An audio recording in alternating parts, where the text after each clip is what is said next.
You're a fan, you're listening to another episode from People and Culture. We have a very special episode of today. Stay tuned to know more. Sheikh.Khaled, how are you today? Alhamdulillah, thank you very much. Very well.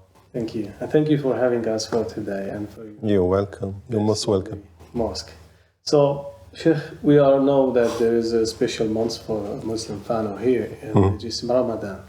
So we would love to talk more on this subject, but before going that, would you love to introduce yourself to us? Thank you very much, and you're most welcome.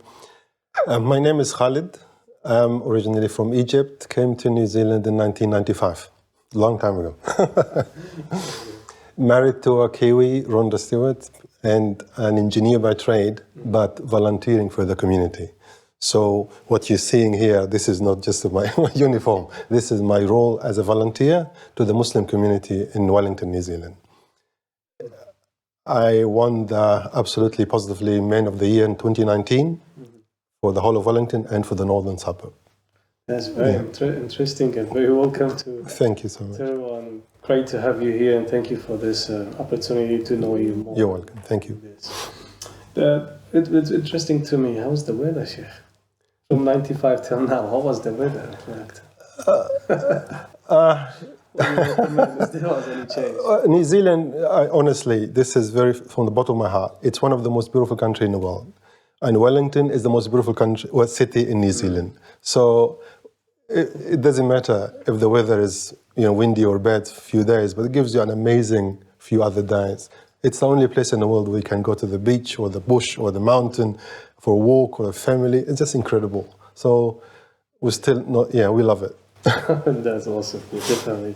There's something to do. Absolutely.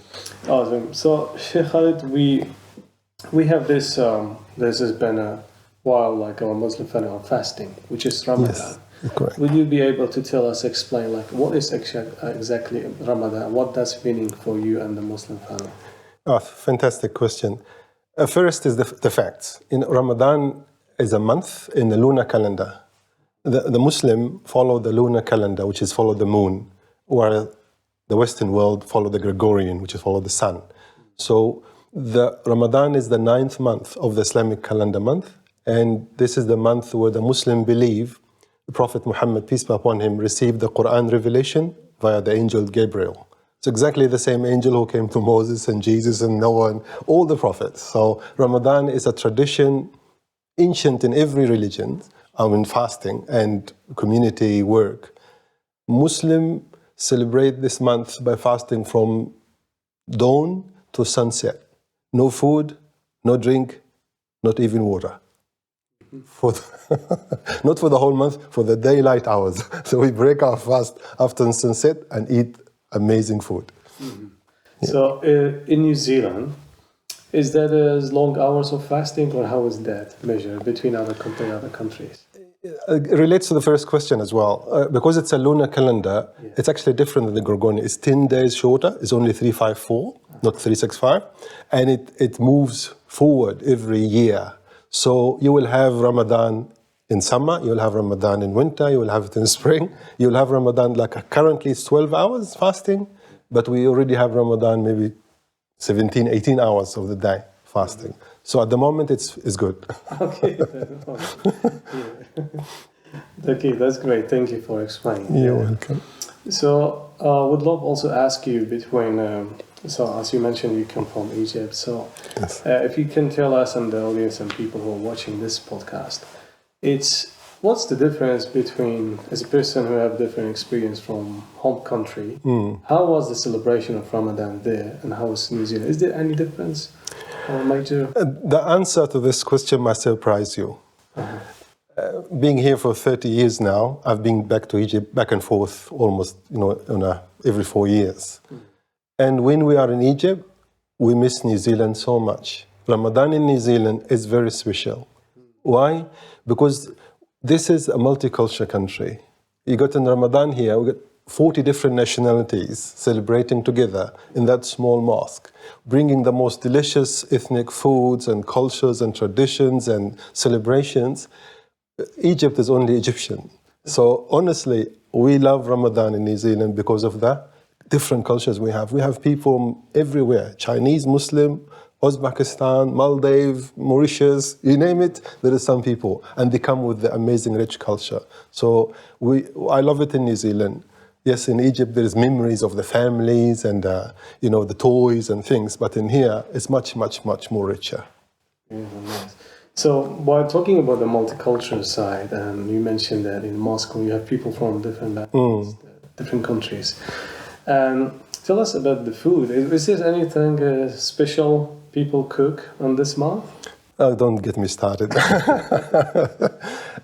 People when the people who don't know or they're not observing or they're not Muslim, when you mention Ramadan, they will think it is starving, people not eating or drinking.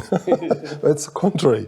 It's absolutely the opposite. Ramadan is the month of feasting. It's the month of celebrating. It's the month that we focus on ourselves by spiritually reading Quran and extra prayers and just reflecting on our purpose of life and where we come from and where we've been. But also we focus on others. Ramadan is the month of charity, is the month of love, is the month of kindness, is the month of giving. We have, if you know Christmas, Ramadan is Christmas every single day for 30 days. Great combination. Yeah. So during this month, you mentioned that there's too much type of charity. Is there any specific traditions when the month starts? People prepare for it and people do in a month? Is some tradition? Yes, absolutely. Ramadan starts by the moon sighting, and that is an incredible, exciting time for everybody, for young and old. It is global. I mean, you got 2 billion people everywhere in the world monitoring and finding out if the month has started or not. That's incredible. Once that starts, everybody, men, women, and children, rush to the mosque, wearing the best attire, and they just come to embrace each other, congratulate each other, and pray together. It's fascinating stuff. Then once we meet and greet and see each other, the supports come. We will find out if someone is sick, someone is needy, someone is not well, someone have a problem. Then we get together, and from even the small mosque, thousands and thousands of dollars get collected and distributed across New Zealand. This year we had the flood in Napier and Gisborne and Hastings. Our vans loaded almost on a daily basis go up there to help the brothers and sisters in Hastings. That's beautiful. That's really beautiful to see how communities can absolutely work together in times of needs, and especially absolutely using this kind of holy months. Yes, correct. To do more deeds. So if I want to ask you questions about this one, how do you balance the physical challenges of fasting with the spiritual benefits of this month? It's very hard. Let me be very honest. Fasting is not easy. It's not for the faint-hearted. It is very, very difficult for the first few days. You stop the coffee and you lack of sleep, and there's no weekend off because the mosque is open every day, the whole month of Ramadan. Then the first few days is a bit tiring, a bit exhausting. But then it's amazing. Your body gets used to it. The detox works, and then you're fresh and you have energy, and the mood and the celebrations and the people, and what we call iftar. Iftar is the community meals where the mosque is full of people with food from every takeaway, from every restaurant, from every home. So that takes the physical worries away because there is things to look forward to, things to celebrate. Yes, so in the first few days it's difficult, but after that everybody enjoys it. But also had to add, fasting is only for those who are healthy and fit. So if somebody is sick, somebody is very young, somebody is elderly, pregnant woman, nursing woman, there's no fasting for them. Yeah. Awesome. So, and would you tell us how, so when you do the fasting, then you break the fast, it's called iftar. Iftar, yes. Do you guys do something else for the breakfast? Or what time to time? Yeah. And when they should stop from eating? Okay. Is it sahur? Yes, correct. So we fast from dawn to sunset, so the daylight hours. There is a meal before dawn. This is incredible because memories as children, we have the parents waking us up and the whole family exciting, going downstairs, rushing to have a special yummy food in the dark. Then you eat and pray and go back to sleep, then wake up, go to school or go to work, whatever it is. This is called suhoor, the meal before dawn. And then we have the fast whole day, sunset. There's another meal. We normally, traditionally, we break the fast with dates. We do some prayers on the dates and the water and the family. It's a family event. Ramadan is absolutely a family event. The whole family, all generation, and you know where we come from, our bond to the grandparents and the grandchildren and uncles and all of them gather together and have this amazing meal together. So we break the fast on dates, then we stand up and pray, then we have the big meal. That's samosa and bakora and plenty of yummy food. Oh, that's lovely.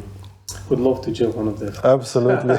You're most welcome. So, I want to ask you, it's very interesting for you, people might be asking about. So this is really a month of celebration as well as busyness. Yes. And so, for instance, you are doing in trade, you are engineer and this volunteer. How do you manage that, especially in a system like in New Zealand, you have to go to work the next day while spending all the night again. So how do you balance that? It's not easy. It's not easy.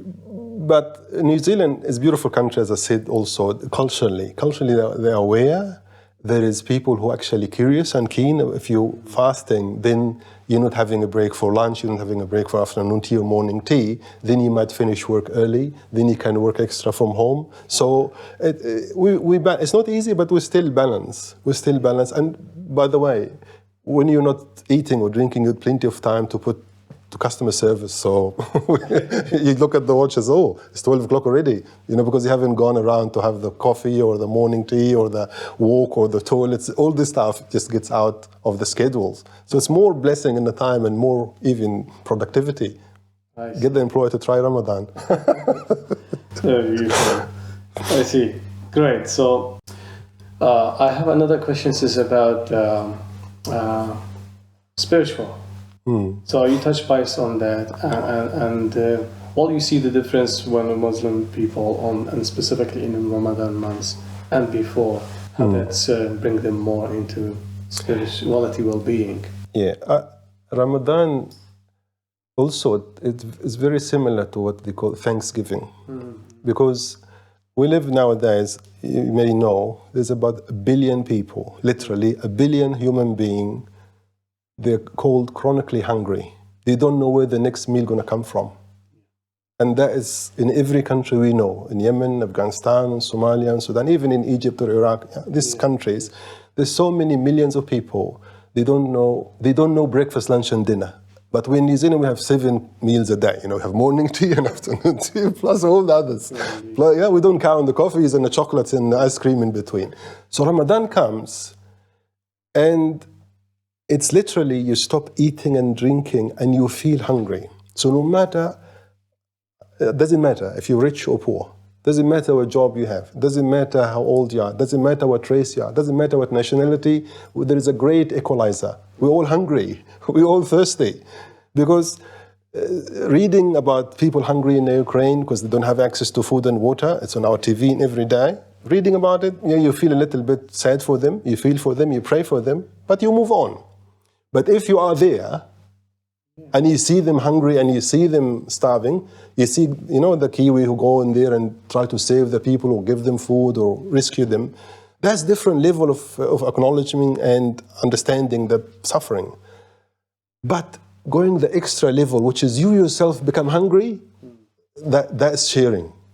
And that's where people really dig deep in the pocket and help. When we say help in Pakistan flood, help in the Turkey's earthquake, help in the flood in the North Island, then people absolutely more than happy to give with love that this is our brother in humanity. They feel what we feel without a choice. We choose willingly to stop eating and drinking, but these people don't have a choice. Beautiful, nice. So, Sheikh, I'll come to my last 2 questions, which is after month of Ramadan, after fasting, what happened after the month finish? After the month finish, we have the biggest celebration of the year. We call it Eid. And that, with the breaking of the fast, the whole community, in the day after Ramadan is finished, they gather together and they bring the yummiest, the sweetest of foods. Baklava, kunafa, basbousa, all this amazing food. You can just eat till you drop. And New Zealand have Whitaker, obviously. So this is the Mosque of Whitaker. This is here. In here, every night, the kids just comes and takes bags of it. It's over there. I can bring. I give you. All of you will remember not to go without taking some. So it is a huge celebration. The family get together. They celebrate. They enjoy. They go out. They visit each other. And New Zealand. Another rich thing about New Zealand multicultural, that not only Egyptian, not only Iraqi, not only Afghani. We just go door to door visit on Eid day, the whole day from morning till late in the evening. And the trick I tell you, don't eat much in the first house, because there's plenty more houses to go through. That's good advice. Great. So I'm coming to this really lovely interview. Thank you so much. Thank you for sharing. But what we do in the end, what's your message for the community, our Muslim community, and also wider community in general? My message is Ramadan is the month of spirituality, that we put a stop on our body needs to make room, to make space for the soul, so our soul can actually breathe. We live in a day and age that spirituality is an optional now. It is something on the side. While all our forefathers, our great-grandfathers, were spiritual people. Every village in the world, there's a place of worship. There's a synagogue or a temple or a church. And the pace that we live in at the moment is dangerous. It's so fast. We can't keep up. We're just like in the mill. Ramadan is the month that comes and says, hey, stop. You are more than a body. There's more than food and drinks to this life. There is more to life than just in and out, from breakfast, lunch, and dinner. If you put a stop in that, it just gives you a very deep feeling of our equality, our humanity, that we're all human. If somebody is hungry in Africa, I'm feeling like him now. He's my brother, she's my sister. And this is the message I'm giving to everybody. Muslim practicing this global, ancient tradition to share love, to share compassion, to share empathy, to share their resources. And we're doing it by practice. It's not just in talks. We do it together as a community. Awesome. Thank you so much. You're most welcome. Thank you so much.